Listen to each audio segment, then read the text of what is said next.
पवित्र श्रीमद् भागवत गीता, पवित्र चारों वेद, पवित्र कुरान शरीफ, पवित्र बाइबल, पवित्र गुरु ग्रंथ साहिब, पवित्र कबीर साहिब की वाणी में छुपे हुए गूढ़ रहस्य अर्थात तत्व को जानने के लिए कृपया अवश्य सुनिए जगत गुरु तत्वदर्शी संत रामपाल जी महाराज के मंगल प्रवचन।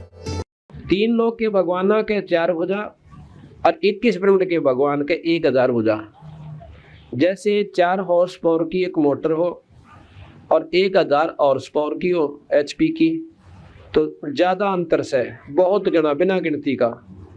इसी प्रकार एक असंख्य भुजा की का भगवान है, असंख्य भुजा का भगवान है, उसको पूर्ण ब्रह्म परमात्मा कहते हैं। उसकी असंख्य भुजा है, शंख यानी नील पद्म शंख, उसकी शंख भुजा है। अब तुलना करके देखो, एक तो थर्मल प्लांट हो, भाखड़ा डैम पर जो इंडिया का सबसे बड़ा पावर हाउस है, और भाई एक 33 kV का हो, एक 4 हाउस पावर की मोटर हो। अब उसकी तुलना में वह कुछ भी कोई ना, पर अपनी स्थिति 4 हाउस पावर की मोटर की भी बहुत होश है। इसी प्रकार 21 ब्रह्मांड के भगवान ज्योत निरंजन को ब्रह्म कहा। ज्योति क्यों कहा कि योगी जन अंदर जब अपना आभास करते हैं उन्हें प्रकाश दिखाई देश है, और वो प्रकाश ज्योत निरंजन का है। वैसे तो प्रकाश सभी देवों का है, तीनों देवताओं का भी प्रकाश ही है, लेकिन इनमें अंतर है। जैसे एक तो 0 का बल्ब हो, एक 60 वाट का हो, एक 100 का। चानना सबका है, पर अंतर बहुत होता चला जाएगा। एक ट्यूबलाइट हो, एक मरकरी बल्ब हो, यानी तो इस प्रकार। और फिर एक दिन निकला हुआ, दिन निकलने के बाद वह सारे फेल हैं। बेच सकते 1000 ट्यूब जला दो और 1000 बल्ब ला दो, वो कोई काम ना करें। वो सूर्य का चांदना रोशनी ज्यादा लाभदायक होगी, उससे शक्तिमान है। इसी प्रकार ये 4 भुजा के भगवान ब्रह्मा विष्णु महेश और 21 ब्रह्मांड का भगवान 1000 भुजा का सेंसर भुजा का ज्योत निरंजन। और इससे ऊपर एक परब्रह्म है, ब्रह्म और परब्रह्म। अभी तक हम भी नहीं सोचा करते, कई पूछते ना विद्वानों से जो बड़े बड़े मंडलेश्वर, तो हम पूछते जी ब्रह्म और परब्रह्म में कोई अंतर है? अगर नहीं, वही ब्रह्म वही परब्रह्म। उसकी उपमा की गई है, ब्रह्म की और परब्रह्म की एक उपमा दी गई है। और वह पूर्ण ब्रह्म भी लिखा है कि बस वही ब्रह्म, उसको पूर्ण कह लो और चाहे परब्रह्म कहो। उनकी बात सुनकर हम चुप जरूर हो जाते थे, पर अंतःकरण में जरूर रहती है। जब ब्रह्म के आगे पूर्ण लगाया है तो ब्रह्म कोई और शक्ति है, और पूर्ण जब उसके साथ लगा है तो ब्रह्म पूर्ण नहीं है। नहीं तो पूर्ण शब्द की कोई आवश्यकता नहीं थी, और परब्रह्म की कभी आवश्यकता ना थी। अब कोई दादा और परदादा एक माने, परदादा यानी दादा से भी और ऊपर श्रेष्ठ, वो उसको परदादा कैसे, दादा का भी बाप परदादा कहलाता है। इसी प्रकार ब्रह्म का बाप जो है वो अक्षर पुरुष है। ये समझ लो कि उस अक्षर से उत्पत्ति, क्योंकि अंडा जो आया था अक्षर की दृष्टि से फूटा था, और उसमें से वो जीवात्मा, वो निरंजन ज्योत निरंजन निकला था।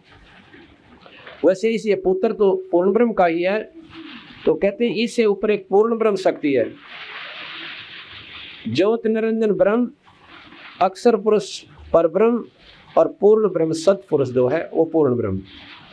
अब हम उपासना करते हैं उस पूर्ण ब्रह्म की, और ये शास्त्र ज्ञान देते हैं सिर्फ ब्रह्म तक का, यानी विष्णु प्राण विष्णुदाई का, शिव प्राण विष्णु शिव जी की लीला, और ब्रह्म पुराण जो है ब्रह्मा का, और जो वेद हैं ये उस निराकार शक्ति की उपमा गाता है।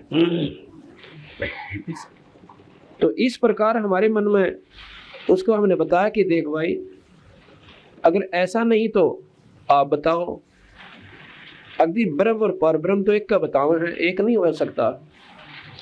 हमने बेरा नहीं था, ज्ञान नहीं था, इसलिए इस शक्ति को हम एक ही मान लिया था।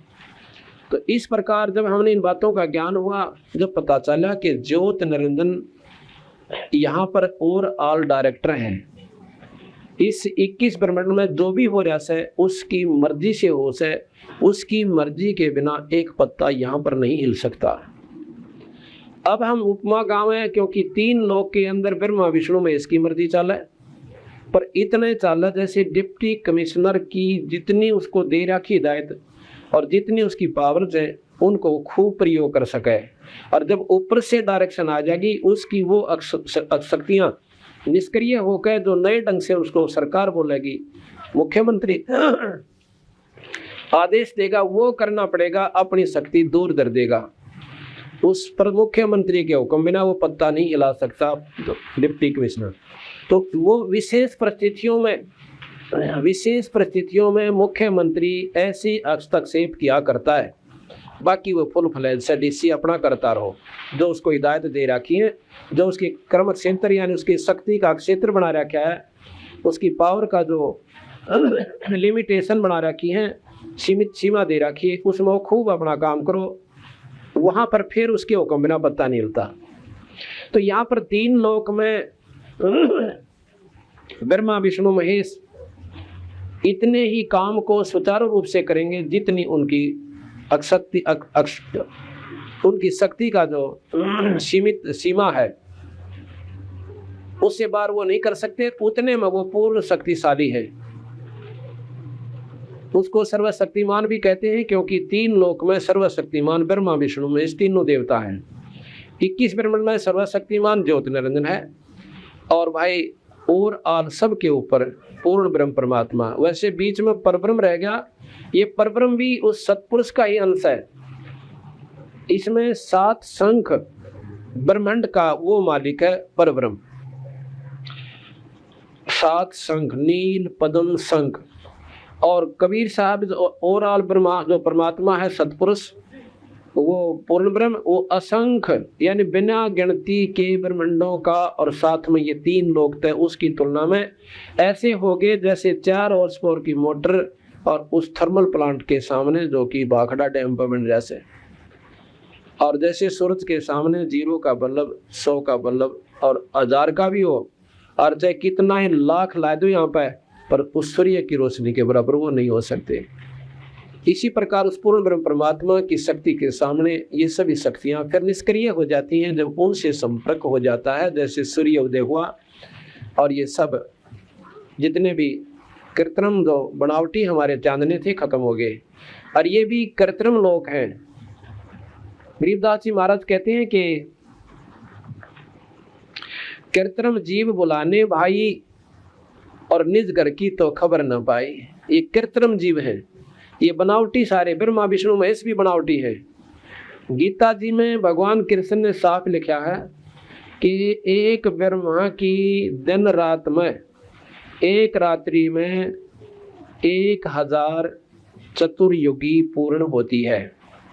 और वही गरीबदास जी कहते हैं एक ब्रह्मा की रैन में 14 इंद्रजात। देख गीता लिख रखी गरीबदास जी में, एक ब्रह्मा की रैन यानी रात्रि में और 14 इंद्रजात। उधर से एक इंद्र की अवधि बताई 72 चौकड़ी युग, एक चौकड़ी में 4 युग। देख कितनी गजब गणना इस मालिक ने दे रखी पूर्ण ब्रह्म परमात्मा गरीबदास जी ने इस ग्रंथ साहिब में। 72 को 4 से गुणा करो, 2 से 88 युग हो गए, और 14 से गुणा फेर करो, 1008 युगों से। और इन्होंने अंदाजा लिखा है कि 67 युग होते हैं, और इसी प्रकार एक दिन में भी 14 इंद्रजात, 2016 युग एक ब्रह्मा की दिन रात बने से। अब बताओ, और फिर उसके दिन बताओ 100 दिन यानी 30 दिन का एक महीना, और भाई इस प्रकार लगाओ, फिर 12 महीना का एक दिन ला लो, और फिर 100 वर्ष की आयु उसकी। अब हिसाब ला के देखा तो गिनती भी भूल जाओ हम, तो कितनी उसकी उम्र होगी, कितने युगा की, और वर्ष गिन लाग जाए तो गिनती गणी। तो उसको भी कहते हैं वो भी अंत में समाप्त होगा, वो भी मरेगा। और ब्रह्मा जी का 51वां वर्ष चल रहा है, एक पूर्व अर्ध वो तो खत्म हो लिया, अब उसका उत्तरार्ध चल रहा है। और उसका पहला वर्ष 51वां वर्ष चल रहा है। यानी जब 50 खत्म हो गए तो भाई वो आने वाले 51 खत्म हो गए तो 49 भी जाएंगे, अर्थात ब्रह्मा का अंत होगा। फिर लिखा है कि ऐसे ऐसे 7 ब्रह्मा जब समाप्त हो जाएंगे, एक विष्णु जी का अंत होगा। विष्णु जी की इस ब्रह्मा से इतनी ज्यादा आयु है। फिर कहते हैं कि 7 विष्णु जब समाप्त होंगे तो एक रुद्र या एक शिव मरेगा, एक शिव का अंत होगा। भगवान शंकर मरेंगे, समाप्त हो जाएंगे। गरीबदास जी महाराज कहते हैं ऐसी उम्र बुलंद मरेगा अंतरे, और सतगुर लगे ना कान न भेंटे संतरे। इतनी लंबी आयु होगी भी तो भी दुरुक्ति होगी। हम तो 100 साल की आयु को ही बहुत कुछ मान लिया। अब हम इनको अविनाशी भगवान कहते हैं और गरीबदास जी कहते हैं अविनाशी को ना, ये तो नासवान है। और यह बात हमने कड़वी लागे क्योंकि हमने इनको अविनाशी परमात्मा मान रखा है। अविनाशी है, कितने हैं हमारी दृष्टि में अविनाशी में? जैसे एक मनुष्य की आयु 100 वर्ष और एक वर्ष में 365 दिन, और 100 तो गुणा करो कितने हो गए? 36,500 दिन एक व्यक्ति की आयु होगी। और फिर इसमें घंटे गिन लो, पैर गिनो, 8 पैर का एक दिन रात हो है। अब पैर बनाओ। और एक ऐसे जीव भी हैं जो एक पैर के अंदर पैदा भी होने से बच्चे भी पैदा कर लेते हैं और मर भी जाते हैं। अब जैसे सीजनल कीड़े आप बरसात में देखोगे, आज गिजाई उत्पन्न हुई और बच्चा का ढूल आ दिया हफ्ते के अंदर अंदर, और इतना बड़ा कुंबा जोड़ दिया गिनती कोई ना हो, और तीसरे दिन हफ्ते के अंदर वो खत्म भी हो जाती है। अब उनकी अगर वो विचार करें कि ये आदमियों की आयु तो बहुत बतावे हैं, इनकी तो 36,500 दिन है, और ये मेरे ख्याल 10 दिन में पैदा भी हो ले और मर भी ले। अब ये सोचे कि भाई ये कद मरते होंगे, ये तो मरे कोई ना को जाओगे 36,000 दिन, और हम 15 दिन में मर लिए और पैदा हो लिए, तो हमने वो अविनाशी मान लेते हैं कि ये कोई ना मरे। इसी प्रकार हमारी जो आयु है उनकी दृष्टि में ब्रह्मा विष्णु महेश की आयु की तुलना में सीजनल कीड़े जैसी है, और उनकी दृष्टि में हम ऐसे हैं कि ये तो ऐसे कैचवे पैदा हो गए और कल न मर जाएंगे। उन देवों की दृष्टि में हमारी हम ऐसे जीव हैं और उनकी आयु इतनी, तो जैसे वो हमें सोच रहे हैं अविनाशी है, कोई ना मरे मनुष्य, और भाई हम भी मरने लग रहे, सबका पत्ता कटा, हमने तो बेरा पटा हम मरेंगे, वो चाहे हमने कुछ भी मान रहे हो। इसी प्रकार ये देवलोग भी अंत में समाप्त होंगे, चाहे आज वो कितनी बड़ी आयु दिखाई दे सके। तो इस प्रकार गरीबदास जी महाराज ने कहा कि एक पूर्ण ब्रह्म परमात्मा से भाई सतपुरुष, उसकी शरण में आए पीछे हमारा यहाँ से जन्म मरण मिट जाएगा, सतलोक में हमारा ठिकाना होगा। और जो ब्रह्मा विष्णु महेश भी वहाँ नहीं पहुँच पाए, हमारी पद्धति से हमारी विधि से आप वहाँ पहुँच जाओगे। ये उन्होंने नियम बताया। ये नहीं कहा कि ये साधना गलत है या कोई स्वर्ग कोई ना या कोई नरक कोई ना या जन्म मरण कोई ना, ये जो कहते हो 100 के 100 सत्य बताए, पर इसमें ब्रह्म माटी मिटा नहीं तुम्हारी। और भैया दुख ना मिटा जन्म मरण का। आज बच्चे से आज उन परिवारों में जाके देखो जो आज रोते होंगे बेचारे जिनके जवान बेटे मर गए, एक दिन खाली नहीं जाता जो 1 लाख परिवार ना रोते हो। किसी का भाई मर जाता, किसी की बहन मर जाती है, किसी की बेटा मर रहा है, किसी का पुत्र मर रहा है। 1 लाख जीव वो ज्योत निरंजन भगवान रोज खावे, और इसकी खातिर ये तीनों उसके पुत्र ब्रह्मा विष्णु महेश ज्योत निरंजन के पुत्र हैं। और शेरा वाली जो आदि माया से जिसकी 8 भुजा है, ये ब्रह्मा विष्णु महेश की माई है। और ये साफ लिख रखा है इसके अंदर आदि शक्ति पुराण में कि यह 3 पुत्रों की मां से ब्रह्मा विष्णु महेश की। या तो आप लोग शास्त्र भी ना पढ़ते, वैसे ही 4 लतीफेदार बातें कोई संत सुना दे उसकी गिन गिन लो सो विवेक करते कोई ना। और इसी कारण से अंधकार के अंदर ना भक्ति प्रफुल्लित हो पाती, ना पूर्ण ज्ञान हो पाता। अपनी मर्जी से जो साधना उन्हें बता दी, हम उनकी लकीर के फकीर हो गए थे, कुएं में बड़ा चाहे गधे बना चाहे कुत्ते बने। तो जब तक विवेक ना होगा उस भक्ति का कोई लाभ नहीं से। कीकर बोली बबूल बोलिया और कोई कह दे आम लागेंगे, हम तो आरूढ़ हो गए उसकी बातों पे। और दूसरा आके कहे कि आम कौन लागे, इसके माली आके बतावे। और जिसने ज्ञान है कि आम नहीं लगे की करके, अब उसकी थोड़ा बहुत ध्यान देना चाहिए, ये बात क्यों कही भाई इसने, इसकी ने क्यों कहा ऐसा, ये जरूर कोई बात पावेगी, इसने हमारे से क्या दुश्मनी है। तो आज जो हम कीकर को कीकर कह रहे हैं, बबूल को बबूल बतावे हैं और आम की महिमा आपको गुणगान गावे हैं। एक भगत जी कहने लगा कि जैसे हमने सुना है महात्मा बुद्ध ने कितना प्रचार कर दिया, कितने मतलब कई कंट्रियों में और लाखों करोड़ों व्यक्ति उनके अनुयायी हो गए, क्या महात्मा बुद्ध को पूर्ण ज्ञान नहीं था? भाई माँ कबीर साहब के अनुसार तो उन्हें कति ज्ञान नहीं था, कति पूर्ण नहीं था, और उनकी साधना इनकम्प्लीट थी, अधूरी थी, लख 84 की थी। नो बोला जी फिर इन बातों को सुनकर हम क्यों कर विश्वास करा आपकी बात पर कि इतने बड़े बड़े महापुरुष हो गए और उनकी साधना।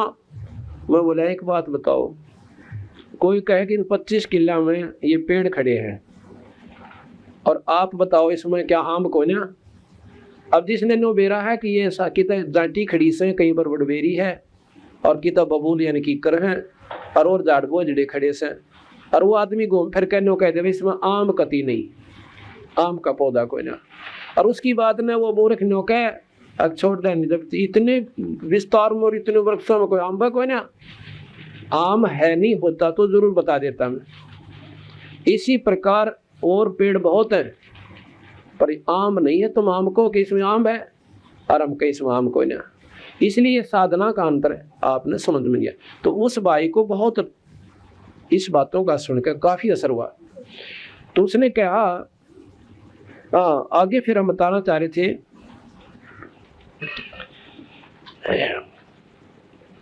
कि जन्म मरण हमारा जब मिटेगा जब हम सतलोक चले जाएंगे, और सतलोक में कब जाएंगे वो साधना बताई कि ना तो आप राम के जापते जाओ और ना ही भगवान विष्णु यानी शिव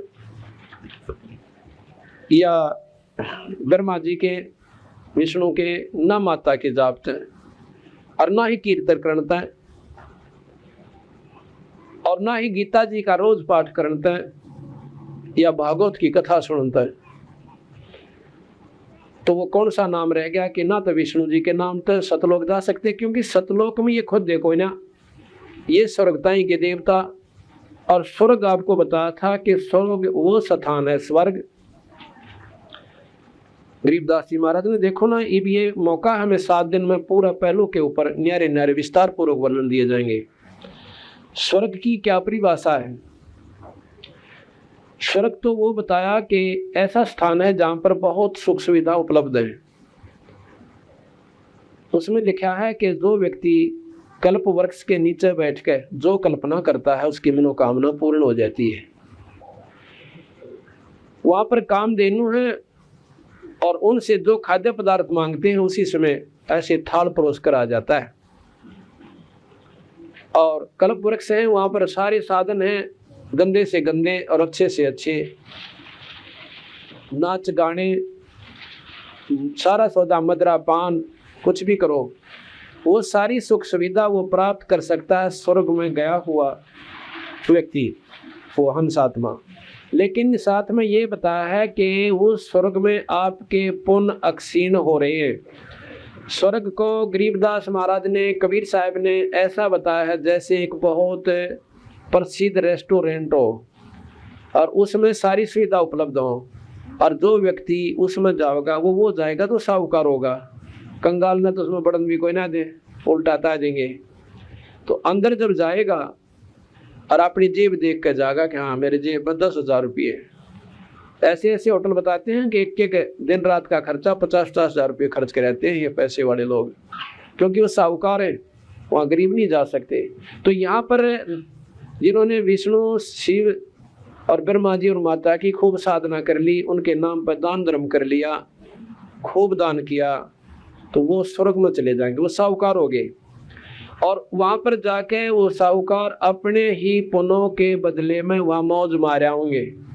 जिस प्रकार वो साहूकार जाके उस रेस्टोरेंट में अपना खूब मौज कराया पर 20,000 रुपये की गोज कटवाया, वो 20,000 रुपये का खर्चा उसका हो गया, मुंह लटका कर वापस आ गया।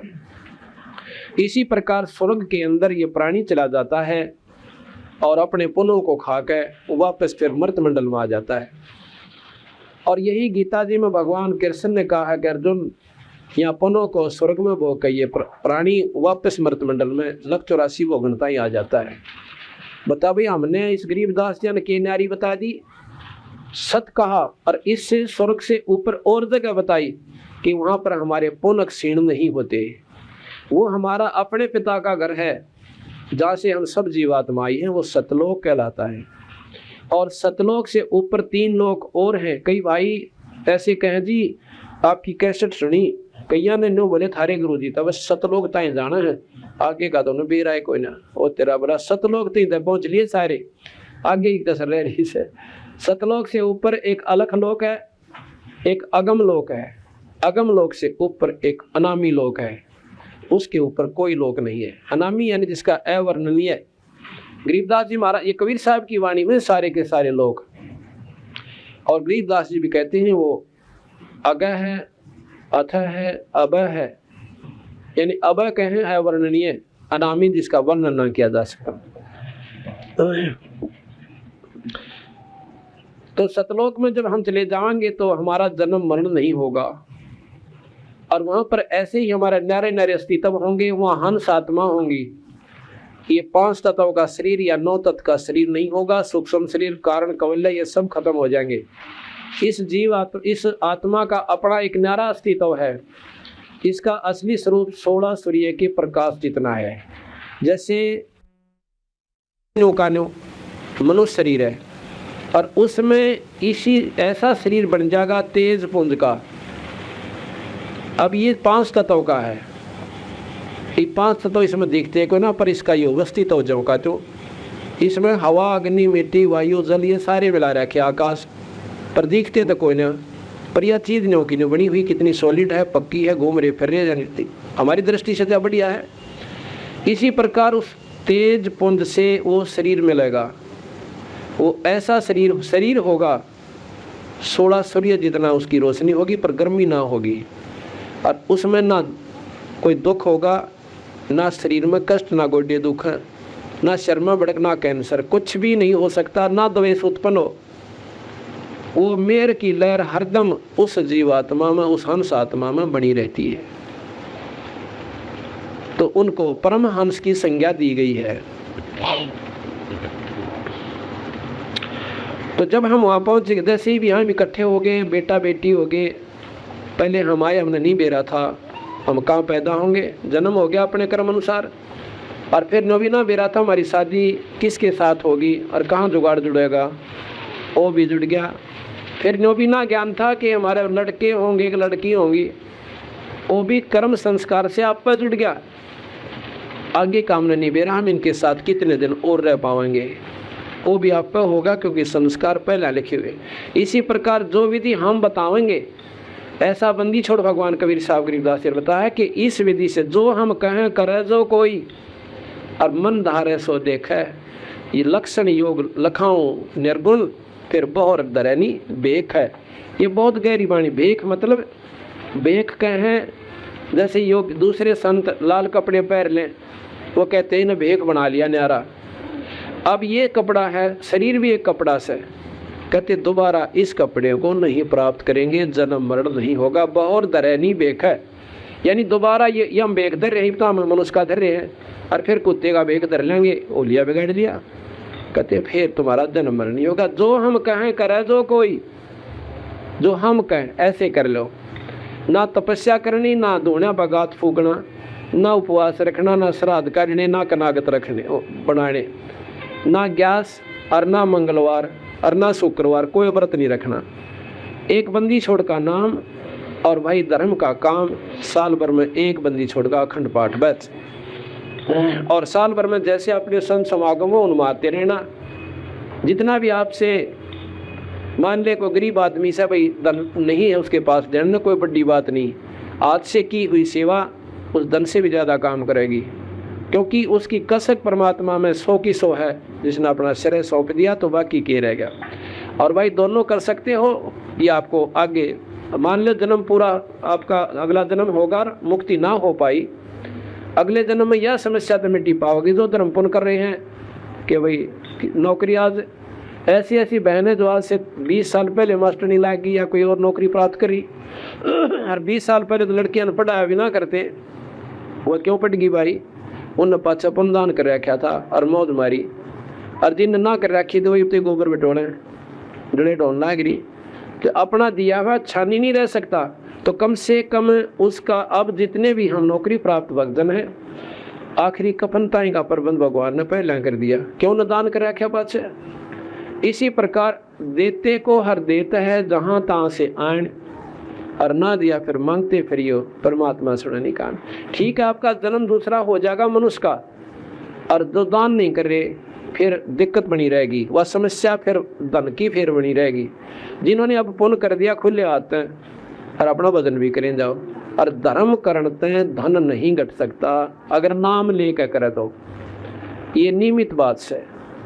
दान दिए धन नहीं घटे नो कहते साहिब कबीर। तो ये सारी पहलू धीरे धीरे आपको वर्णन की जा रही हैं, ताकि हर पॉइंट पर आपका दिमाग, आपका जो मन स्थिर हो पावे कि ये काम भी अवश्य करने पड़ेंगे। तो ऐसी प्रक्रिया करने से हम कहाँ चले जाएंगे? हम सतलोक में चले जाएंगे। सतनाम सारनाम ये हमें सतलोक ले जाने में सहयोग देगा, और जो हम वो दूसरे मंत्र देते हैं वो हमारे यहाँ के इस 21 ब्रह्मांड में जितने भी कार्य हैं इनके आधार पर पूर्ण होंगे। ये जो कमाई है या उरले लोक की, और जो सांस का सुमन सतनाम और सारनाम, ये उस सतलोक की परलोक की हमारी कमाई है। तो वहाँ पर जब हम पासपोर्ट हमारा एक और बनेगा, वहाँ जाकर जब हम देखेंगे तो उसके बदले में वो धन चाहिएगा, नाम के सुमरण का, यानी सतनाम का और सारनाम का। तो आपके पास धन है, आपकी टिकट बना दी जाएगी कि वहाँ तक इतने पैसे लगने थे, इतने सांसों की पूंजी चाहिए थी, इतने सांसों की पूंजी आपके पास है, तो आप परलोक भेज दिए जाओगे। इसमें घड़ी योग साधना की हो सकता कोई ना, नियमित सी बात है। जैसे हम यहाँ का पैदा हो गए, इसी प्रकार वहाँ संस्कार जुड़ जाएंगे। जिसकी वह सांसों की पूंजी नहीं रह रही, उसको वापस भेजा जाएगा, कमाई फेर करवाई, मनुष्य शरीर मिलेगा, और बंदी छोड़ कबीर साहब अपने अंश भेज के उनको फिर भक्ति मार्ग पर लाओगे। आज देखो कोई कहाँ के और कोई कहाँ के, बंदी छोड़ कहते हैं कि कारण ना बेरा ये कौन है, वो तो इनको अपने बच्चे समझ के, अपने ही खाजा समझ कर सबने पैदा करे बैठा है। लेकिन जो हंस आत्मा ने आदबंदी छोड़कर सतनाम मिल गया, सारनाम मिल गया, वो काल के पास नहीं जाएंगे, जन्म से उनके लाख हो जाइए, मनुष्य के होंगे, मनुष्य के जन्म। हो सकता है उनके बीच में कोई संत ऐसा ना मिले, वो उस जन्म की पूंजी कुछ अक्षीण कर कर चले जाएंगे, लेकिन फिर बंदी छोड़ संभालेंगे। अब हम उस बंदी छोड़ के, अब देखो हम कैसे पैदा कर रखे हैं काल ने। कहते हैं अब कबीर साहब ने पैदा तो यही करने पड़े, क्योंकि प्रफुल्लित तो हमारा शरीर ही ने तो बनवाना से, काल के ही लोगों से शरीर भी बन देना है, फिर हमें भक्ति वो अलग से देंगे। कहते हैं कोयल क्या करती है, वो अपने बच्चा का पालन पोषण नहीं करती, वो कौवे, मादा कौवे यानी कौवी के आलने में, घोंसले में अंडे दे देती है। कब देती है? जब वो मादा कौवी की चारा तरण खातर, चोगा तरण खातर चली जाती है। कौवा बड़ी स्पीड तो जाकर दूर निकल जाता है, और वह देखती रहती है मटर मटर के कौन सी कौवी उठे और तू अपने अंडे इसमें दे। अगर वो न्यारे अंडे देती है तो मादा कौवी और कौवी उसके अंडे ने फोड़ के खा जाते हैं, इसलिए वो अलग नहीं देती। अपने अंडों को उस कौवी के घोंसले में डाल देती, मिनटा में अंडे दे देती है और वहाँ से उड़ जाती है। अब वह कौवी वापस आती है, वह देखती है जब 2 अंडे थे तो 4 पाँव, 4 नहीं तो एक आध दिन कहते हैं कोयल तड़े में सरका देती है, वो फूट जाता है उसका और अपने दे देती है। अब वो असमंजस में पड़ जाती है कि 2 अंडे मेरे थे, ये 2 किसके आगे। तो वह सोचा कि ना सेव तेरे ये ना हो, वो चारों के चारों ने से लेती है और से करके यानी उनको पोषण देकर उनको बच्चा बना देती है। जब वो बच्चे उड़ने की तैयारी कर लेते हैं, जैसे फुदक फुदक कर उड़ते हैं, और कोयल देखती रहती है, कोयल भी कोई ना बेरा तेरे बच्चे कौन से इनमें, वह भी असमंजस में पड़ जाती है पर उसके पास एक जादू है, उसके पास एक और तरीका से अपने बच्चों को ढूंढने का। जब वो नो देख लेती है ये बच्चे बहुत दूर तक उड़ाते हैं और वापस अपने उसी घोंसले पर आ रहे, तो वह क्या करती है, दूसरे वृक्ष पर बैठ कर अपनी कोहू कोहू की मीठी बोली बोले। अब जो कोयल के बच्चे वो तो कान खड़े कर लेते हैं, वह फिर बोल रहा है जब वो और उकसते हैं और वो उड़कर चल पड़ते हैं अपनी माँ की तरफ उस बोली के आकर्षण में। और वो कौवे आड़े अपने मटर मटर देखे जाए नो नो करके वो सुन कर वह समझ बना दिया कि बात से, तो वो उड़ कर वो बच्चे उस कौवी के गिले उस कोयल के साथ हो लेते हैं। और वो मादा कवि उन बच्चों के पीछे भाग गया कि मेरे बच्चे गए, बहुत दूर निकल जाते हैं। फिर उसको चिंता बनती है कि कभी मेरे पीछे जो बच्चे रह गए उन्हें कोई ना खा ले, ये तो गए सो गए। वह उनका सब्र करके वापस अपने घोंसले पर आ जाती है और कोयल अपने बच्चा ने लेकर और साफ जाती है। अब हम गाँव में जाते हैं और कबीर साहब के हंस उस काल में, कबीर साहब ने अपने हंस इन काल के ये परिवारों में ठोक रखे हैं। अब हम एक घर में ऐसा देखा कि 2 व्यक्ति मानर 3 मुँह चढ़ारे, वो जो है वो तो है कौवे यानी काल के जीव हैं, और जो हमारी आत्मा थी वो आगी, क्यों उन हमारी बोली पकड़ ली। महाराज कहते हैं खोखापुर के काग मिले जन दोई रे, अरबों में कोई हंस हमारा होई रे। अब हम अपनी वाणी हर गांव में बोली, हर घर में कही ये बात सुनाई, जिनके जो हंस आत्मा थी बंदी छोड़ की वो तो इनको पकड़ कर और फटाफट नाम लेने लगी, जी नाम दे दो। संघर्ष करा गाँव अगर ने पैसे करते रहो, उसकी आत्मा इतनी आकर्षित होगी कि डटे ना जाता। उनके बस की बात नहीं है कि वो कोयल की बोली वो बच्चे पकड़ सके। महाराज कहते हैं हमारी बोली 100 लख है स्वदेशी मारा, वो हमारे देश का जो मेरी भाषा पकड़ ले। अब हम दूसरे देश में बोलेंगे ना, दूसरे राज्य में जाकर बोलेंगे ना, हरियाणी का होगा नोगा गारा कित का, तो हरियाणा का है हरियाणा, क्यों उनकी भाषा न पहचान लेते हुए। अब यूपी वाले यहाँ बोलेंगे उनकी भाषा न्यारी है, तो कहते हैं हमारी बोली 100 लख है स्वदेशी मारा। तो इस प्रकार कहते हैं हमारे जो गरीबदास कबीर साहब बताए हैं कि जो हमारी हंसात्मा है जिन पाछे भक्ति करते करते और काफ़ी समय बीत गया, परितय सतमार्ग ना पाया, पा गया तो उन पर कमाई बनी ना, ऐसी बात नहीं। खुद भगवान कबीर साहब आए जब बताए गए, गरीबदास जी आए जब मार्ग बताए गए, और ये फिर ढूंढा ठहरा रखा उन्होंने, वह शक्ति वही बात वही विचार, उन्हीं की कृपा, और आज वो अपना काम सार रहे हैं। तो इस प्रकार जो व्यक्ति मान लो अधूरा भी काम रह रहा है तो वो बेड़ा पार हो जाएगा। अब कैसे है, हमारे पास उन्होंने एक शब्द शक्ति दे दी बंदी छोड़ भगवान ने गुरु के माध्यम से। जैसे कुबाड़िया होता है अपने मजदूर ताई, उसने दिहाड़ी दे से 20, 30, 50 रुपये रोज की, और एक चुंबक दे देता है, वो उसने रस्सी तल बैठ कर अरनों के सरांता इंडिया करे। वो बहन और भाई कई देखे हमने, और नो के सरांती नो ऐसे टेकते चला करें। वो जो कण होते हैं ना छोटे छोटे रेते में रड़े हुए मिट्टी के में लोहे के, वो उस चुंबक के निचले हिस्से पर चिपक जाते हैं, और वो फिर उसने नो करके और अपनी जोड़ी में डाल लेती और फिर टेकना शुरू कर देते हैं। तो हम उस बंदी छोड़ के मजदूर हैं, उनकी शब्द रूपी चुंबक हमारे पास है, जो हमारे उसके हंस से वह तो इसके चिपक जाए से, और बाकी जो माटी और कांकर वो रह जाती है। तो उन गाँव में तो ढूंढ लाए बंदी छोड़ अपने चुंबक फेर के, तो वो हंसात्मा है जो उस परमात्मा की काफ़ी दिनों तक भक्ति करती आ रही है। ये छोटी छोटी आयु के बच्चे, ये देखो कल शाम में 2.5 घंटे सत्संग हुआ, और ये बालक मुँह का नहीं देखेंगे, महाराज जी आगे की बात कहेंगे, ऐसा क्यों है। ये तो किरा कित जहाँ पे बैठा हो छुट्टी और इनकी जोन की, और किरा की ताड़ करते रुखा पर चढ़ गए और दरख्ता पर चढ़ गए जोड़ बटा मारो, किधर सर फुड़वा का हो और किसी का उलाना लेकर अंते। पर ये उस परम पिता के हंस है। गरीबदास महाराज कहते हैं बाजी से राजी नहीं है चोरा संतान नाल खुशहाल, और मल अखाड़ा जीतेंगे वह युगन युगन के माल। ये पहलवान है उस परमात्मा के अखाड़े के, गरीबदास जी के अखाड़े के, कबीर साहब के सतलोक के पहलवान है, और इन काल के लड़ना सवाई अपनी तैयारी करने लाएंगे।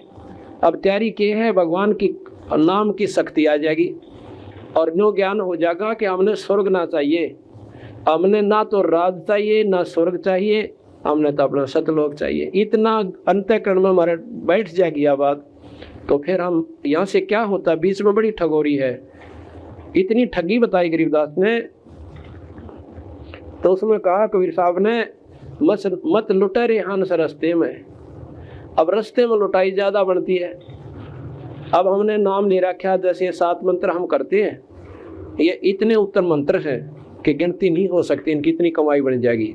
और जो सांस का सुमन आपको बताया कि ओम सोहम पाल रंग हो रही हो, और 14 भवन चढ़ावा राम रंग हो रही हो, और 3 लोक पासंग धरा रंग हो रही हो, और तो ना तुला तुला राम रंग हो रही हो। इतना कीमत का ये एक सुमन, एक सांस का सुमन आपका है। और इसके बदले में वहां पर आपको स्वर्ग की ऑफर दी जाएगी रास्ते में कि आ जाओ भाई, देखो खड़ो कितने थॉट्स हैं। जो कर मेला देखा करे ना, उसमें सौपन होगा आपके साथ में, ऐसा दिखेगा कि जैसे हम जागृत में घूम रहे हैं, और उड़द बढ़ जाएंगे ढूंगा बड़ी बूझ गणे था जिन्हें पूर्ण ज्ञान नहीं से, और वहां उस स्वर्ग की चौंध में उलझ के वहां बैठ जाएंगे। एक भगत जी कह रहा था ना, बोला जी एक दिन सपना आया उन्हें कि आप चाली ना जब सारे आड़े तो ऊपर न अपने पाछे नु लारा लाग रहा, वीरों ने कितने भगत बाण भाई आन लाग रहे से। और जब आप पहुंचे एक बहुत ऊंची स्थान पर पहुंच गए, तो वहां आप 7-8 जने रह गए, और बाकी कित गए। बोला को तो नून बढ़ गया गली में, बोला कि करें डट जाई वाया, तो बोला बढ़ गया स्वर्ग का नहीं। और हमने कहा भले पुरुष साढ़े ना जाना महाराज जी नाट रखा रही भाई, हम देखता हूँ एक वह, बोला वह तो बोड़ का नहीं जी, हम तो आगे आगे में। तो कहते हैं वहां भी आप मान लो गलती से रास्ते में स्वर्ग में, क्योंकि आपकी कमाई इतनी से, और वो ठाठ इतना दे देंगे वहां स्वर्ग के अंदर कि आपने तो उस भी कोई ना आवे। आपके वहां भी कभी कोई खटक ऐसी लग जाए, कोई बात सुन के कि महाराज जितने क्या करते स्वर्ग में खा कर पूंजी उल्टा जाना पड़ेगा। अगर तू वहां भी रो पड़ेगा ना मुझे याद करके, तो वहां भी छुटा लाऊंगा और दोबारा जन्म देना पड़ेगा। निर्भाग्य तो आधी पूंजी तो खा चुका होगा उन्हें। कहते हैं ब्रह्मा शिवमंडल ब्रह्मापुरी ऐसे विष्णु लोक में हो, अमरे गुण भूला नहीं तो अण छुटाऊं। तो गुण, ये गुण बता रखे हैं कि कबीर साहब ने सतलोक में ले जाने की कही थी, ना कि स्वर्ग में लौटने की। महाराज भी कहे स्वर्ग हमने भी देखा पर हमारा मन कोई ना लग गया। और सुन मंडल को, सुन कहते हैं ऊपर आकाश मंडल में, ऊपर एक और सुन है, महासुन है, काफी सुन है। तो सुन मंडल को किया प्याना, प्याना माने प्रस्थान, और काल कर्म सब भाग्या। एक स्थिति ऐसी आओगी तो भौर गुफाओं में पार करके फिर काल की सारी अटकलें खत्म हो जाती है। उसके बाद एक मान सरोवर होगा, वहां पर इस अंश आत्मा को महाराज ने उसमें गोता लगवाना से, तो वहां पर 2 रूप में आओगा बंदी छोड़, अपने गुरु के रूप में आपको आगे खड़े पाओगे शब्द रूप शरीर में।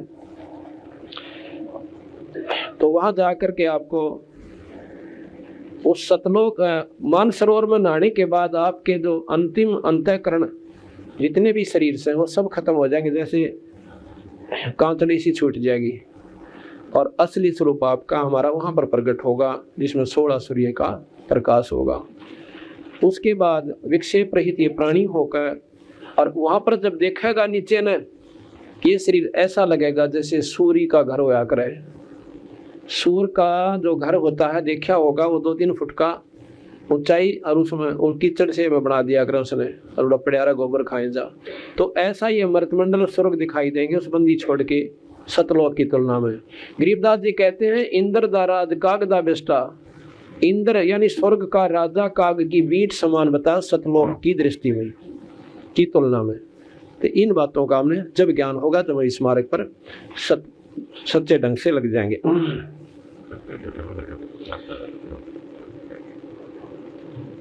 तो अब आपने ज्ञान हुआ कि 1000 भुजा का भगवान ज्योतिर्निरंजन, जिसने 1 लाख जीव रोज खाने पड़ते हैं।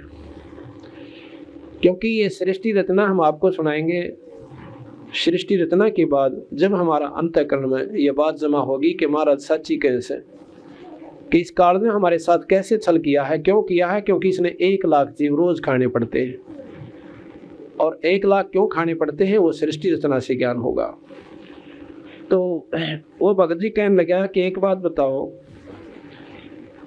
गीता जी का ज्ञान इतना श्रेष्ठ होते हुए भी आप उसको नकारा कर रहे हो। मैंने कहा नकारा कति नहीं कर रहा। नकारा जब कहा कर हम गीता जी के ज्ञान को नो नहीं करते हो कि युग ठीक को ना, पर ये यहीं तक सीमित है। ये 3 लोक का ज्ञान है। और इसमें जो ज्ञान है वो कृष्ण जी का कम है और ज्योत निरंजन का ज्यादा है। आपको ये कैसे मानना है? हमें ज्योत निरंजन का इसमें कैसे हो? तो निराकार बताओ आप। निराकार आकार में आके, आकार में नहीं आता, वो जैसे प्रवेश कर गया भगवान कृष्ण के शरीर में, और फिर उसने देखा कि कृष्ण की आत्मा बहुत नम्र है, बहुत ही नरम आत्मा है, बहुत ही विवेकशील संत है, यानी परमात्मा है, राम है, साहब कहो बहुत अच्छे साहब हैं। लेकिन ये जो लिखी हुई पहले से कहानी बना रखी थी कि ये महाभारत तो वही होएगी, तो यहाँ पर कृष्ण जी ने तो कोशिश करी थी कि ना होए। इसका प्रमाण मिलता है कि कई बार शांति दूत बनकर और भगवान कृष्ण कौरवों को समझाता ही गया था, भाई लड़ा नहीं करते, झगड़ा बहुत बुरी चीज होती है, आपके भाई हैं, अपना भाई बंटवारा कर लो, बहुत बढ़िया बात है। देखो लड़ाई में के बेरा किसकी मौत हो जा, झगड़ा तो एक ऐसी वस्तु हो से आम ठाडे दिखे मनवाने, और जो हमारे से कमजोर सामने सेना हो वह विजयी हो जाए, इस चीज का पता नहीं लगा करता। आप लड़ो मत ना, और अपने भाइयों को आधा रात दे दो। तो आखिर में यहाँ तक बात बढ़ गई, दुर्योधन ने कह दिया कि सुई की नोक टेकना पांडवों के लिए इतनी जगह भी कोई ना, इनमें हिम्मत है तो युद्ध के मैदान में आ जाएंगे। दुर्योधन में हंगा हो रहा कि द्रोणाचार्य, कर्ण और भीष्म पितामह हमारी सेना में, और भाई बाकी हम 101 भाई, और वो कुल 5 मिला के, और वो भी बिना राज के उन्हें अंडे धक्के खाते। कृष्ण जी ने कहा कि एक काम करो, आप 5 गांव दे दे उनको। अब देखो, अगर भगवान कृष्ण युद्ध करवाना चाहते तो क्यों विनय करते फिरते? ये बात सोचने जोगी विचारणीय है। आखिर में ये कह दिया कि एक काम करो, तुम 5 गांव दे दो, फैसला मैं करवा दूंगा और कति लड़ाई नहीं होगी। आखिर में कहा दुर्योधन ने कि सुई की नोक टेके उनके लिए वो स्थान नहीं है, और उनकी मां ने दूध प्या रखा है तो मैदान में आ जाएंगे। अब भाई इन बातों का सुनकर कृष्ण जी भी आगे मुंह लटका के फिर भी कहा कि सोच लो भाई, अच्छी बात नहीं, लड़ाई माड़ी चीजों से। ने बोला हमने जो कह दिया कृष्ण जी वो कह दिया, बस आगे इसमें विवेक की कोई आवश्यकता नहीं है, ना विचार विमर्श की। कृष्ण जी ने आकर पांडवों को बता दिया, भाई तुम देख लो क्या करोगे, पर एक काम देख लियो, कदे काल न तुम बांटोगे अपनी सेनाओं को, एक तरफ तो मैं होगा और एक तरफ मेरी सेना होगी, जिनसे जो चाहिए वह ले लियो मेरे पास आके। अब कहते हैं कि युधिष्ठिर जी के कहने से अर्जुन ने जाकर भगवान कृष्ण को मांग लिया, और जो दुर्योधन गया था उसने सारी सेना मांग ली। ऐसे उनका बंटवारा हो गया। तो वो भगत जी कहने लगा कि गीता जी का ज्ञान बहुत ही श्रेष्ठ है। तो मैंने उससे कहा कि गीता जी का ज्ञान भाई कब शुरू हुआ था, क्यों आवश्यकता पड़ी उस ग्रंथ साहिब की लिखने की? वो बताने लगा जी, ये तो आपने भी ज्ञान होगा कि जब दोनों सेनाएं आमने सामने लड़ाई खातिर तैयार हो गई थी, लड़ाई के लिए आमने सामने दोनों सेना तैयार हो गई थी, और अर्जुन ने लड़ने से मना कर दिया था। तो फिर भाई कि भगवान कृष्ण ने वो युद्ध करवाना था, और ये अक्षत्रिय धर्म नहीं बनता कि युद्ध में ना लड़े, नहीं तो अक्षत्रिय अपने उद्देश्य को भूल जाएंगे और यहाँ राज में अराजकता पैदा हो जाएगी। चलो भाई, अच्छा फिर क्या हुआ?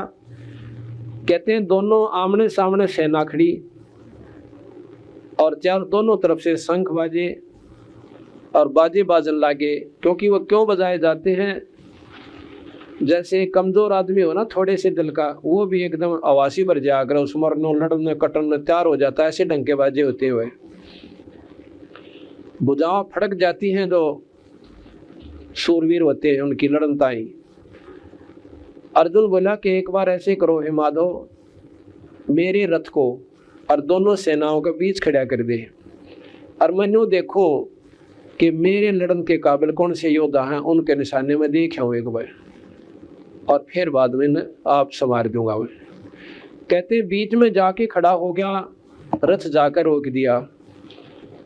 अर्जुन क्या देखा है कि सामने अपने भाई जैसे 101 उनके कौरव भाई थे, वह सारे, फिर उनके बेटा पुत्र और साथ में रिश्तेदार युद्ध की खातिर मरण मारने तैयार हो रहे, और सैनिक बेचारे जो अपने घर गांव ने त्याग के अपने पेट की खातिर सेना भक्ति उभरती हुए थे और वो सामने खड़े।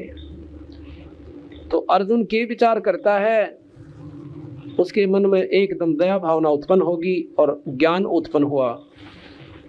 उसने सोचा, ऐसा लिखा गीता जी में, कहते हैं अर्जुन ने बोला उन सारा विचार करके कि अगर मैं इन बच्चों ने मारूंगा और कल को मैं इनको खिलाया करता था, मेरे भाई के बच्चे 10 हैं और एक राजपान तो इनका सर्वनाश हो जाएगा, चाहे मारा हो जावे, फिर इस राज ने करे कौनगा। दूसरी बात यह कि ये सैनिक जो बेचारे सामने खड़े हैं अपने पेट की खातिर वर्दी हो रहे थे, और आज ये इनकी छाती में गोली लागेंगी, ये मारे जाएंगे, इनकी पत्नियां रोएंगी, टक्कर मार मार कर चूड़ी फोड़ फोड़ कर कर्राट माचेगा, और इनके बच्चे रोएंगे अपनी माँ के लिपट के। भाई इससे अच्छा तो हम मांग के खा लेंगे, हमने राज की आवश्यकता नहीं। और इसे वो कुकर्म के राज को हम करेंगे आगे चल के, हमारे जैसा नीच धरती पर नहीं होगा, इस पाप ने हम कहाँ धोएंगे। ऐसे विचार करके इतनी दया भावना होगी कि हाथ से वो गांडी धनुष गिरना हो गया और पिछली कैबिन में रथ के हिस्से में जाकर बैठ गया जहाँ विश्राम किया करते हैं। अब कृष्ण ने देखा कि अर्जुन तो चुपसा हो गया, बोला कोई ना, पाछे ने देखा है क्योंकि रथ की जो चला रहे थे रथवान जो से वो खुद भगवान कृष्ण थे। उसने देखा कि वो तो बौड़े की तरह मुंह लटकाए बैठा पाछले हिस्से में, जैसा कि ये तस्वीर आप आम देखते हुए से तो तकरीबन सारे ही हैं। ये भगवान कृष्ण और साथ में अर्जुन दोनों सेनाओं के बीच में जाकर खड़े हो जाते हैं, और अर्जुन जाकर पाछे हाथ जोड़ कर बैठ जैसे, अब मेरी बस का कोई ना युद्ध करना। ये गीता जी है, इसको मैं से आपको मैं सुनाऊंगा, जब पता चलेगा। आप तो कई दफा इन्हों सोचेंगे कि महाराज जी वो अपने घर की गढ़ बताते हो, ऐसा ना लिख रखा हो गीता जी में, पर ये शब्द आपको इनके श्लोक सुनाऊंगा। संस्कृत तो गणियाती कोई ना, पर हिंदी उन्हीं के द्वारा की गई है जो कि बहुत विद्वान माने गए। गीता प्रेस गोरखपुर की से ये निकली है किताब, छपी हुई है, और जो कि ये सबसे उत्तम ग्रंथ माने जाते हैं जो गोरखपुर गीता प्रेस गोरखपुर से बनते हैं। ये पीछे अर्जुन बैठे हैं कैबिन में, जबकि यहाँ तो इसने अपनी खड़ा हो जाना चाहिए था, लाठी लेकर, हथियार लेकर।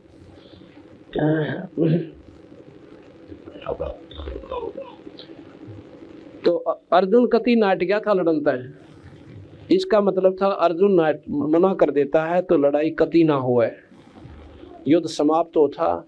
भगवान कृष्ण ने चाहिए तो ये था, अब बहुत बढ़िया भाई, अर्चा लौटाए और कह देते भाई कौरवा थारा राज और थारा पाठ। अर्जुन मान गया, लेकिन कृष्ण जी तो कह देते, पर उसमें निरंजन प्रवेश कर गया। अब यह बात समझ में नहीं आओगी आपके कि निरंजन क्यों कर प्रवेश कर गया, ये आपको प्रमाणित बताऊं। सो एक आत्मा और दूसरे शरीर में प्रवेश कर जाती है जीवात्मा, इसी प्रकार ज्योति निरंजन प्रवेश कर गया कृष्ण जी के शरीर में, और कृष्ण जी की आत्मा को दबा दिया, वो कह दिया। अब यह कहते हैं कि ये तो होना था, अगर ना होता तो फिर बात बिगड़ती, तो ये तो पहले लेटर थी, ये पहले से लिखी हुई थी, ये लेख थे, इसको मिटा नहीं सकते थे। यही गड़बड़ हमारे दिमाग में थे, उतर दी कोई नया बात कि जब लिखी रखी थी तो कृष्ण जी कौन से रह गए, पर ये बात समझ में नहीं आई। वो तो फिर एक रोल करता नाटककार, यानी जैसे हीरो होते हैं इस प्रकार उन्होंने रोल कर दिए, मतलब नायक बनकर। आपको एक कथा सुनाऊं सो कथिता जी अखबार के अंदर से एक कटिंग और उसकी फोटो स्टेट करवा रखी है। यही बिल्कुल घनी दूर की भी कोई ना, यही साथ में एक लडरावण गांव है। लडरावण ये कानूनदा भक्त मांगी राम बैठे हैं और सीम दूसरी लगे है उनका इसकी पंजाब खोड़। ये हमारी बहुत संगत यहाँ पर आई हुई है पंजाब खोड़ से।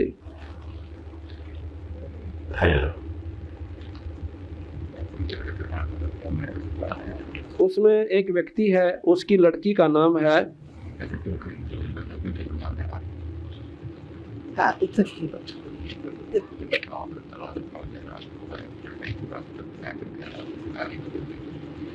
वो मेरे से खूब ही पता नहीं कहाँ निकल गया, मिल लेना एक बार इसका। ये 21 मई 1999 की, ये कौन सा है, नव भारत टाइम्स की कटिंग है।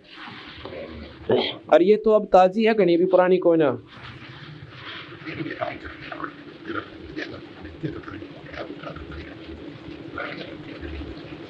ये इनकी एक लड़की है बीच में जो दिखा है, यह सारी 15-16 साल की लड़की है और दोनों तरफ इसके माता पिता।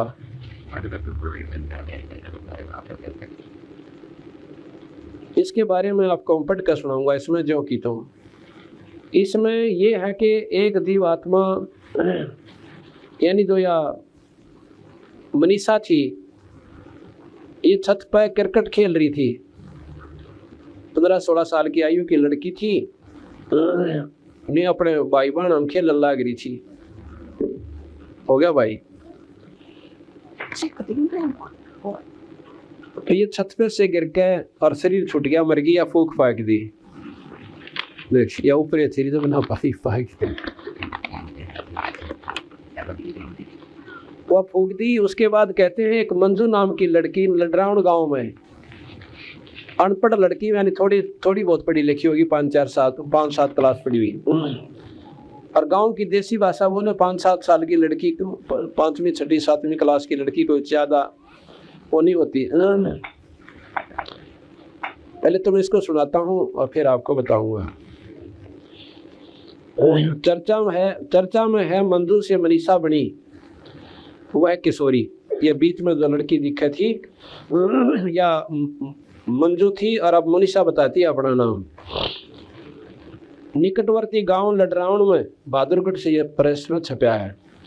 निकटवर्ती गांव लडरावण में सब जगह इन दिनों चर्चा है कि मंजू नाम की उस लड़की की जो अब अपना नाम मनीषा बताती है, 16 वर्षीय यह किशोरी अपने माँ बाप, भाई बहन, नातेदार, रिश्तेदार, खेत खलियान और सहेलियों को भूल चुकी है। अपने ना माँ बाप ने पहचानती ना भाई बहन, और वो इनको सबको भूल गई। वो अपने ही हिसाब से अपनी बातें करती है।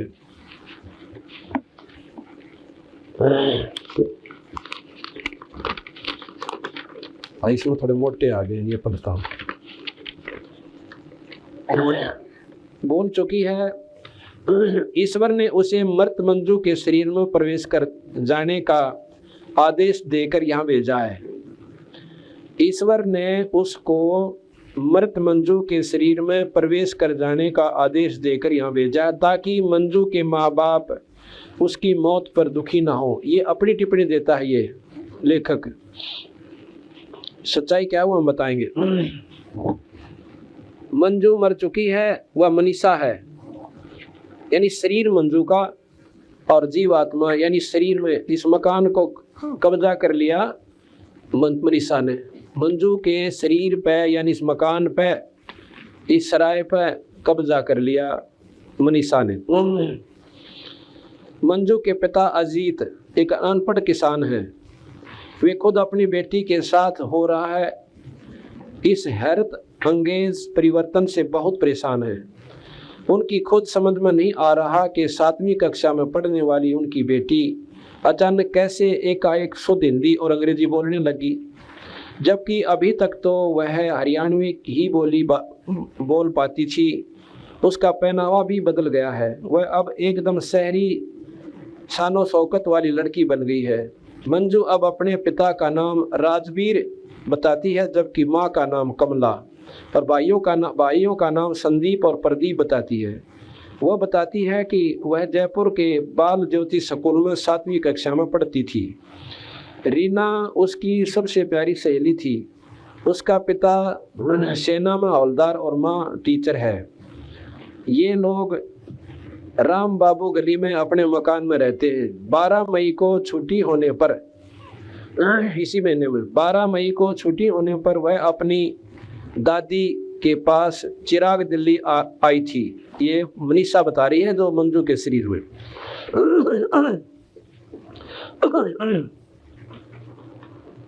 और यही छत पर बैडमिंटन खेल रही थी, क्रिकेट नहीं, बैडमिंटन लिखा है इसमें। बैडमिंटन खेल रही थी। खेलते समय नीचे गिरकर उसकी मौत हो गई थी। इस घटना का दूसरा दिलचस्पी पहलू ये है कि 13 मई को शाम 4 बजे मंजू बेहोश होगी। वह जो लड़की लड़ाने वाली थी, कोई काम कर रही थी, करते करते कहते बेहोश होगी। और ऐसा लग रहा था कि मानो उसके शरीर में जान ही नहीं हो। माँ बाप ने डॉक्टर बुलाने भेजा और तब तक खुद अब उसके मुंह पर पानी के छींटे डालते रहे। कुछ देर बाद मंजू को होश आ गया, लेकिन अब वो एकदम बदली सी लग रही थी। उसकी भाषा एकदम बदली हुई थी और उसने अपने माँ बाप को भी नहीं पहचाना। गांव के लोग इस अजीबोगरीब दास्तां की सच्चाई जानने के लिए जयपुर, चिराग दिल्ली और गुड़गांव जा रहे हैं।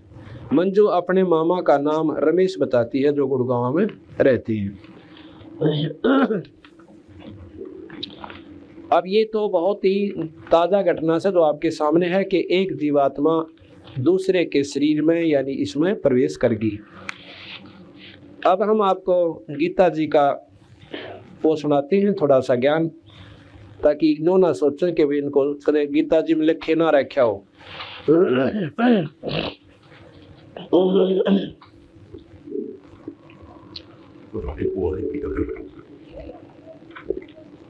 दाई सबसे पहले प्रथम अध्याय।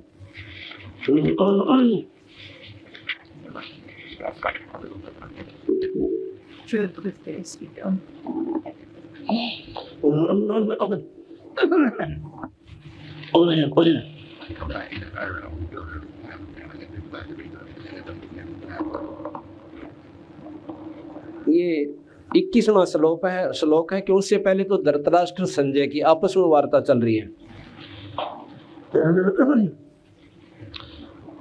तो संजय कह रहा है कि हे राजन धृतराष्ट्र को कि जब आमने सामने सेना खड़ी होगी और अर्जुन अपने युद्ध में रथ में बैठा हुआ भगवान कृष्ण से कहते हैं कि हे भगवान, हे कृष्ण जी महाराज, एक बार मेरे रथ को दोनों सेनाओं के बीच में खड़ा कर दे। हे राजन, इसके बाद ये 21वां श्लोक से प्रथम अध्याय का। हे राजन, संजय कहता है, इसके बाद कपिध्वज अर्जुन ने, कपिध्वज जिसकी ध्वजा के यानी झंडे का ऊपर बंदर का निशान है, कपिध्वज निशान वाले ने मोर्चा बांधकर डटे हुए धृतराष्ट्र के संबंधियों को देखकर उस शस्त्र चलाने की तैयारी के समय धनुष उठाकर अर्षि के श्री कृष्ण महाराज से यह वचन कहा कि हे भगवान, मेरे रथ को दोनों सेनाओं के बीच में खड़ा कीजिए।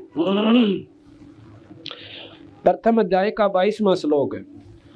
और जब तक मैं युद्ध क्षेत्र में डटे हुए युद्ध के विलासी इन विपक्षी योद्धाओं को ना भली प्रकार देख लूं कि इस युद्ध रूप व्यापार में मुझे किन किन के साथ युद्ध करना योग्य है, जब तक उसे खड़ा रखिए। फिर 24वां अध्याय है, 25वां। संजय बोले, हे धृतराष्ट्र, अर्जुन द्वारा इस प्रकार कहे हुए महाराज श्री कृष्णचंद्र ने दोनों सेनाओं के बीच में भीष्म और द्रोणाचार्य के सामने तथा संपूर्ण राजाओं के सामने उत्तम रथ को खड़ा करके इस प्रकार कहा कि हे पार्थ, युद्ध के लिए जुटे हुए इन कौरवों को देखो। इसके बाद प्रथापुत्र अर्जुन ने उन दोनों ही सेनाओं में स्थित ताऊ चाचाओं को, दादों परदादों को, गुरुओं को, मामाओं को, भाइयों को, पुत्रों को, पोत्रों को, मित्रों को, ससुरों को और सुहृदों यानी दोस्तों को भी देखा। अर्जुन बोले, हे कृष्ण, युद्ध क्षेत्र में डटे हुए युद्ध के अभिलाषी इस सबजन समुदाय को देख कर मेरे अंग शिथिल हुए जा रहे। सबजन यानी अपने प्यारे व्यक्तियों को देख के। देखो प्रेमियों, आपस में भाई भाई 24 घंटे खेल रहे हैं, बैठे उठे अच्छी बात करें और आपस में चाचे ताऊ के भाई आके इतना प्रेम हो जाए बहुत गना, और चाचे आपस में लठ की तैयारी करें आप मैंने वेंचर सोता है विकास ने मेरे प्यार से बोला दिए विवेची लोगे बाउंडा वगैरह होंगे तो वैसे मटर वरना दे देती हो जाए। तो भारत कहते हैं कि इन्होंने बोला कि भाइयों ने चाचे कावान और ये अपने सौजनों के संगठन में देखकर उन्हें ये बदल ने कति भी नहीं करता। मेरा दिल नहीं करता कि मैं बीमार हूँ और कार्य के साथ जितनी मीठी बात किया करता है। फिर कहते हैं हाथ से गांडी मनुष्य गिर रहा है और त्वचा भी यानी मेरी स्टील भी बहुत जम रही है तथा मेरा मन भ्रमित सा हो रहा है, इसलिए मैं खड़ा रहने में भी असमर्थ हूँ, समर्थ नहीं हूँ। हे केशव, हे कृष्ण, मैं लक्षणों को भी परिवर्तित ही देख रहा हूँ तथा युद्ध में सौजन समुदायों को मारकर कल्याण भी नहीं देखता। इन मार कर मेरा भला भी कोई ना हुआ है। हे कृष्ण, मैं ना तो विजेता हूँ और ना राज्य तथा सुखों को ही। हे गोविंद, हमें ऐसे राज्य से क्या प्रयोजन अथवा ऐसे भोगों से और जीवन से भी क्या लाभ है। कैसे तय कि हमें जिनके लिए राज भोग और सुखादि अभिष्ट है वे ही सब धन और जीवन की आशा को त्याग कर युद्ध में खड़े। अब न्यू बताओ, लड़न खातिर हम आगे, जो सैनिक सामने आगे वो अपना धन सारा छोड़ जाए, अपने बच्चों ने भी छोड़ जाए और उन्हीं की खातिर लड़े और उन्हें त्याग कर मरणता ही आगे, तो ऐसे इनको मार कर और इनके ऊपर मैं राज करूं, मेरा मन नहीं मानता। गुरुजन, ताता, चाचा, ताऊ, लड़के और इसी प्रकार दादे, मामे, ससुर, पोत्र, साले तथा और भी संबंधी लोग हैं। हे मधुसूदन, मुझे मारने पर भी अथवा तीनों लोकों के राज्य के लिए भी मैं इन सब को मारना नहीं चाहता।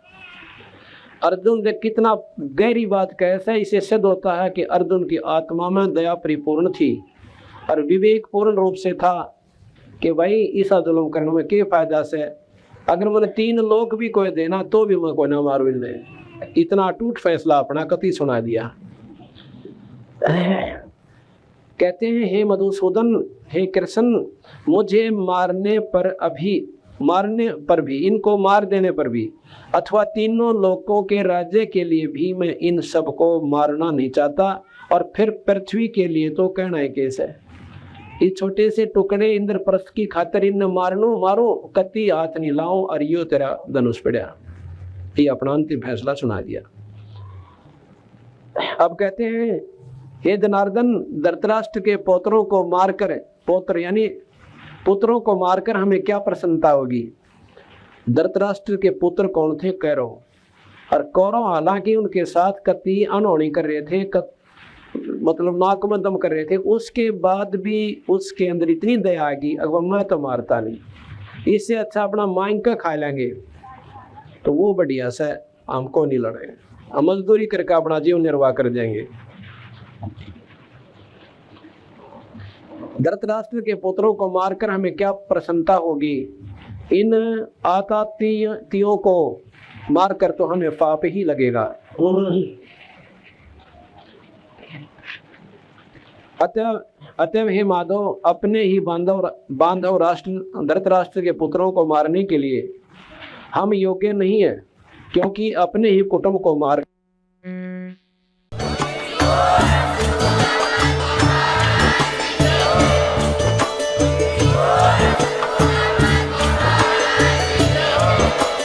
आप सुन रहे थे जगत गुरु तत्वदर्शी संत रामपाल जी महाराज जी के मंगल प्रवचन। अधिक जानकारी के लिए विजिट कीजिए हमारी वेबसाइट www.jagatgururampalji.org। संत रामपाल जी महाराज जी के शुभ आशीर्वाद से पूरे विश्व भर में 500 से भी ज्यादा नाम दीक्षा केंद्र हैं, जिन पर संत रामपाल जी महाराज जी द्वारा ऑनलाइन निशुल्क नाम दीक्षा दी जा रही है। अपने नजदीकी नाम दीक्षा केंद्र का पता करने के लिए संपर्क करें 8222880541।